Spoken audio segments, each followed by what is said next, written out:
Hi, good afternoon, and welcome to another Costa Women Hangout with me, Fiona. Broadcasting live today from the playwright Marbella, and you can see a few of the playwrights over my shoulder there. My special guest today is a lovely lady. We've had a little bit of a chat in the green room. We had a chat last week, and she's going to be talking to us about how to engage with people, which seems to be a technical flaw for me. And I'd like to introduce my guest today, Susan Heaton-Wright. Good afternoon, Susan. Good afternoon, Fiona. How are you today? I'm very well. It's beautiful weather here in Marbella. I know I made you green with jealousy because at 10:30 this morning in the centre of town it was 28 degrees, but you're not quite so fortunate there, are you? We are not. It's a grey day here in Hertfordshire, but never mind, it's not raining.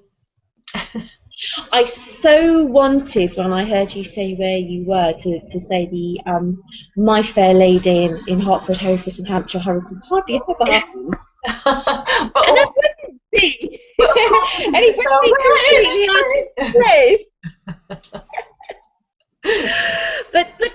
But to say that wouldn't be completely out of place given your line of work, would it? And the fact that you tell us about yourself. You're here today to talk about 5 top tips about engaging, but tell us a little bit about yourself prior to that. Well, I am a vocal and performance coach, and what I do is to get people to speak so that people will engage and they'll listen to them, that they can really interact with them. And I know that everybody, when they speak, that's what they want to do. That they can engage with them, whether it's a customer, whether just like us speaking over Google Hangout or in a meeting. Lots of us do presentations now and webinars, and in every case we want our voices and our physical presence to have charisma and that X factor so that we will engage and that people will remember us. Before we go any further, just so in the replay we can see your lovely face, could you just move your camera down or towards you, because I'm missing the bottom of your chin because of the lovely label we've just put across. Okay. That's fabulous. That's great. Tell me a bit about your background and how you got involved in this then. I used to, well, for a few years I was a professional opera singer, and so I travelled round to various parts of Europe, including Spain, Valencia, and of course all the way through the United Kingdom, United States, France, Italy, and I was a jobbing singer, so I sang opera and also concerts as a soloist. But when I had my son, I've got a son who's now 14 years old, I found it difficult to combine the 2 careers, so I gave up singing.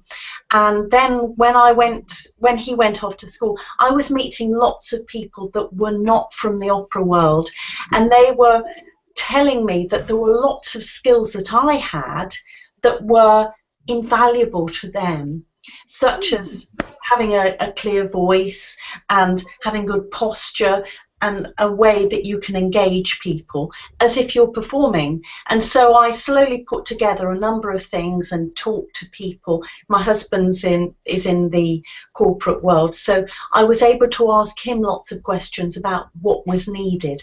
And listening to what people's pain points are a great way to develop new things to teach. Now I bet when you said the word posture, everybody watching went like that. I know, exactly.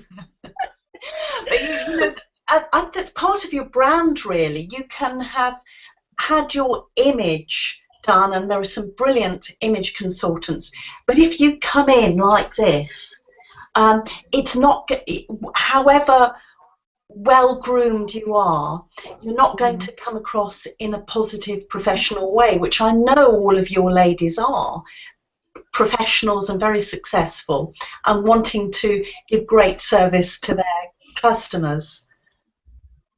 It's interesting that you have adapted a previous skill and now are making forging a business in it, because it's something you have in common with a lot of the Costa women ladies.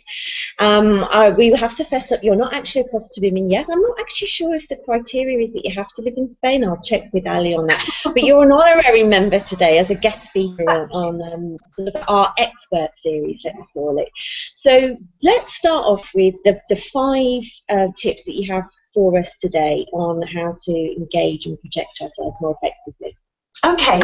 So when we're talking to people, we all want to make sure that we come across really well. And I've come up with 5 top tips, the 5 things that I believe help when you're going to be going to a meeting, such as a situation like this, a conversation. So the first one, I think that you need to prepare. So in the case of what we did, I'm sure that you did some preparation looking at what I do.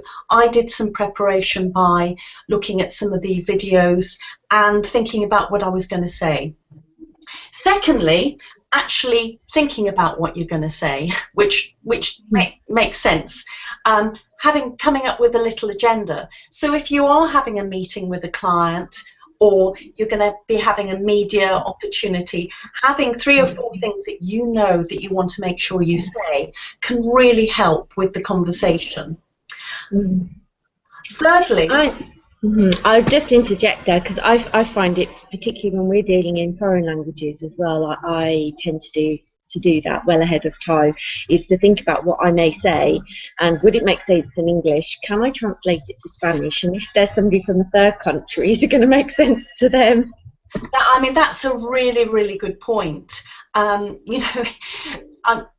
thinking back to my French O-level, which was millions of years ago. Of course, I had to prepare in a foreign language, and when I worked in Italy and studied in Italy, I had to make sure I knew the language as well as potential things I might say. And it must be relevant to your ladies. So number 3 then. Number 3 is to know your audience. Now, this might be that, I mean, the way that I would approach talking to your group, the Costa ladies, would be very different from a grey-suited accountancy company which has mainly male employees. Without being disrespectful or typecasting, there might be different language you use, you might behave in a slightly different way, you might actually wear slightly different things, but knowing your audience is important, and particularly with your message and if you're going to add some humour. Interesting. Oh yes, humour. I always end up laughing at my own jokes, though. Is that a good thing or bad? Well, it can get everybody else to realise that they've got to laugh. I think there's a time and place, though, isn't there? If you're the only person laughing and everyone's looking around thinking... It's a case of you have to be there, I suppose. Sometimes, yes. So number 4 then. The 4th thing is listening, because when you're in a conversation with them, it isn't just about you speaking, it's about you listening, and really listening, not just listening to wait for when you can get into the conversation again. And we all know people like that, and it's frustrating, but actually having that 2-way conversation, listening to them, encouraging them, just like you're doing now, Fiona. You're nodding, and people can't see me though nodding; they're looking at you. But that's part of having a conversation, that you are showing in a non-verbal way that you're listening to the conversation. Yeah, it's a 2-way thing. It's like a tennis match, and it's proper engagement. And I mean, it's harder for us at the moment because we're both looking into webcams, but would eye contact be one of those aspects as well of engagement? Absolutely. There's a whole piece that I'm able to do, exercises on listening, and You know, when you're really listening to somebody, you are mirroring each other's body language and you have eye contact, and it's almost like a dance. And there are different levels of listening, from the type that my husband does, where he just grunts and actually he's still watching the football, and to someone that's perhaps pretending and sort of half listening, to someone that is really, really engaged. Not the whole piece on that, but I would say that for clients and a conversation like this, it's worthwhile really engaging with your eye contact, the non-verbal communication to show you're speaking, and your body language, because that, it means that you are really developing a rapport with your customer, with the other person, you know, potential client. Mm-hmm. Okie doke. Right, well that one's food for thought, and I think there's lots of us, so excuse any movement in the background. They're just getting ready for afternoon service. I think that's food for thought for listening to people, because that's not something that we're actually very good at in general, is it? People are either, their minds are wandering and they're thinking of other things and not really concentrating on what the other person's saying. I agree. And I would say that if you are completely immersed in a conversation, listening, it can be tiring. So there might be times when you don't need to be that 100%, but there are going to be occasions, perhaps if a client is having a really bad time and is really telling you what their pain point is and what they need from you in the way of service, you really need to give that 100%. But it might be that it's one or two comments that they need to tell you, and yes, you're listening, but then you respond, if that makes sense. But there are different levels of listening, and it's a very, very powerful tool. And then moving on to number 5. Number 5 is obviously your voice and your body language. So when you're talking, of course, you need to have good eye contact with people. Now, yeah, in a virtual way, we've got good eye contact now. But if it was to a group of people, you would make sure that you look around, not eyeballing every one of them, but giving the impression that you are talking to them all, having a very good open posture, that it's not aggressive, and it's not, you know, a bit wimpy, and that means to say that people will engage with you. Also, from a vocal point of view, if you are open here, your voice is more likely to be strong and audible. So the posture can actually also then help with the projection of the voice, because if you're like that, it's but if you're absolutely. like that, if I were to demonstrate now, I've really crunched up. Can you hear a difference in the tone of my voice? It's probably more subtle because it's over the internet. But now I've got a better posture. The only thing that I've changed is my posture. I've done nothing with my voice. And think about what that's like if you're on the phone to somebody, or perhaps we were doing a talk where there wasn't a video where you could pick up my body language. The other person would be thinking, you know, is this person wimpy? Is this person not confident? But the body language can really help. What's going on in the background? Oh, sorry, is there something going on in the background? The music's on. Oh, is the music got a bit loud? Oh dear.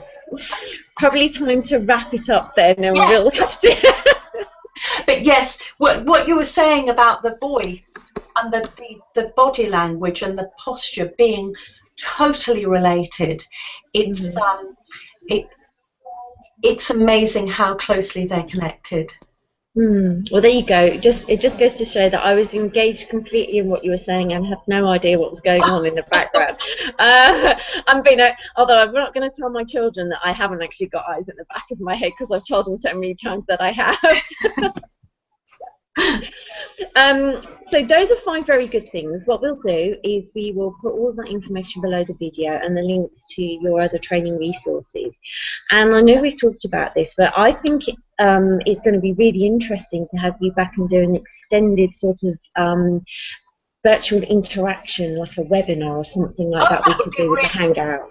That would be really good fun, because what I, you know, as a suggestion, what I could do is I've got some photographs and can go into more detail with those 5 points in a slideshow, because that's always nice to have a visual impact, and then to answer some questions.